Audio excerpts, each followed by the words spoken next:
Bonjour ou bonsoir.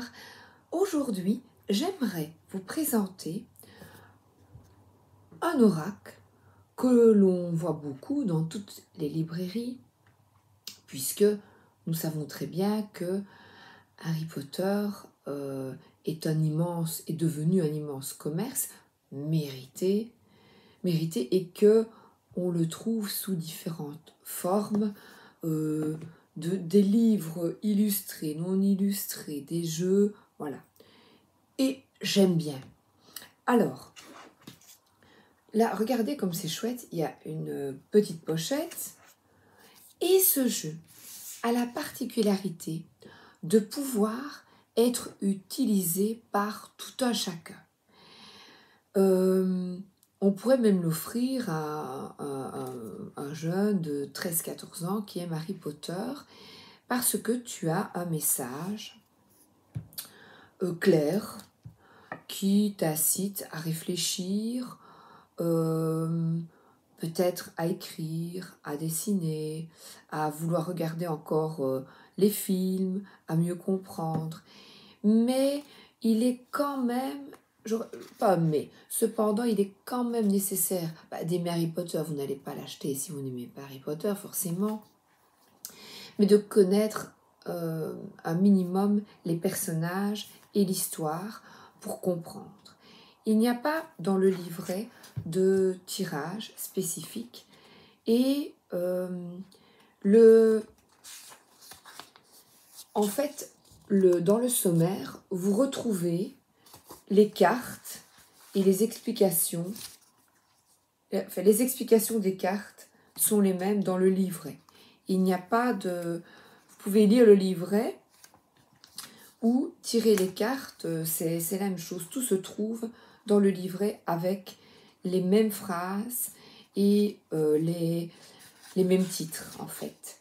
Donc, il y a les relations, par exemple, vous voyez, la résistance. Eh bien, si je vais à la page 87,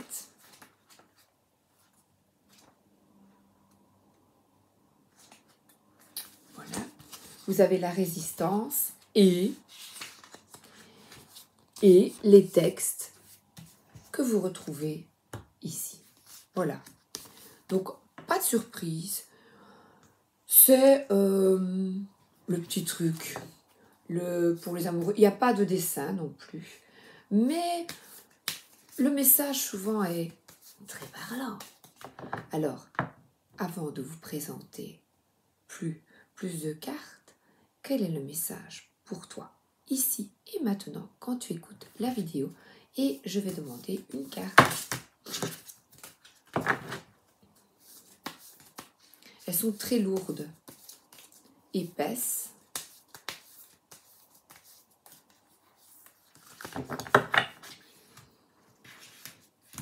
Alors, il s'agit de fermer les yeux parce que il y a un mot sur la partie supérieure et inférieure à un texte. Donc, comme je n'ai pas envie de voir le mot, voilà. Le mot, c'est relation. Voilà. Alors, relation. Le professeur Dumbledore est le mentor de Harry tout au long des 6 premiers films de la saga. Il aide à surmonter bien des difficultés et fait en sorte qu'il soit en mesure de vaincre Voldemort. Mais Harry découvre dans les 2 derniers films que le gentil directeur cachait en réalité de nombreux secrets, dont son passé tragique et le rôle que Harry doit jouer dans la défaite de Voldemort. Ces révélations ébranlent sa confiance envers Dumbledore, mais il décide finalement d'aller au bout de la voie qu'il a tracée pour lui, en ayant toutefois une vision plus nuancée de l'homme qui lui a tant appris. Donc par ce texte, nous comprenons que tout le monde a ses parts d'ombre, tout le monde est imparfait et c'est très bien ainsi. Alors là, vous avez une phrase pour vous permettre de réfléchir. Ça peut être un travail de l'ombre, je trouve. Pense aux gens qui sont comme des mentors pour toi. Qu'est-ce qui, chez eux, t'inspire confiance se montre-t-il à la hauteur de la confiance que tu leur accordes? Ça peut être des figures autoritaires, parentales, grands-parents, avec leurs failles, parce qu'ici, on parle de failles. Est-ce que tu es prêt à accepter les failles de personnes que tu as admirées? Voilà.